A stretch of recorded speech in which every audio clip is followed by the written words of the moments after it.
প্রতিদিনের বইমেলা।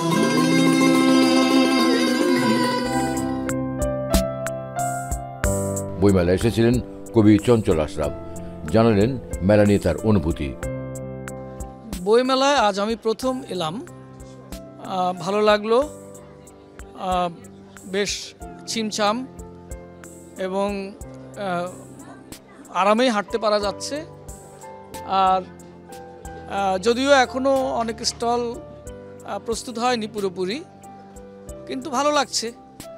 নতুন নতুন বই আসবে এবং লেখকরা এটা উদযাপন করবেন আশা করি, এবং বাংলা একাডেমি সুষ্ঠুভাবেই এটি সম্পন্ন করবে বলে আমি মনে করি। আমার একটা প্রবন্ধের বই আসতে পারে, আর আগের বইগুলো তো আছেই।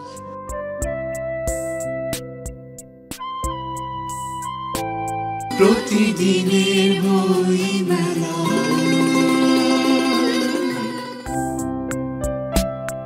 মেলায় দেখা হয়ে গেল কবি টোকন ঠাকুরের সাথে। আমাদের কাছে ব্যক্ত করেন এবারের মেলা নিয়ে তার পর্যবেক্ষণ। বইমেলা নিয়ে আমার সুনির্দিষ্ট 2-3টা অভিযোগ আছে মেলা কর্তৃপক্ষ, সংস্কৃতি মন্ত্রণালয়ের কাছে। একটা হচ্ছে এই যে শিশুদের কর্নারটা একেবারে ভাষান্তরে ফেলে। শিশুদের প্রতি এই যে অবজ্ঞা, এটা বড়দের যে প্রস্তুতিহীন বড় হয়ে ওঠা আমাদের জাতিসত্তায় তারই প্রকাশ করে। 2, মাতৃপিতৃহীন শিশুদের মতো লাগে, এতিমেদের মতো লাগে লিটল ম্যাগাজিন কর্নার। এইসব দিকে বিশেষ করে শিশুদের কর্নারটা এই লেখ ভিত্তিক ডিজাইন করে, খেলনা করে, এদের একটু আইডিয়া কম। এই মেলা কর্তৃপক্ষ, বাংলা একাডেমি, সংস্কৃতি মন্ত্রণালয় একেবারেই খুবই অর্ডিনারি।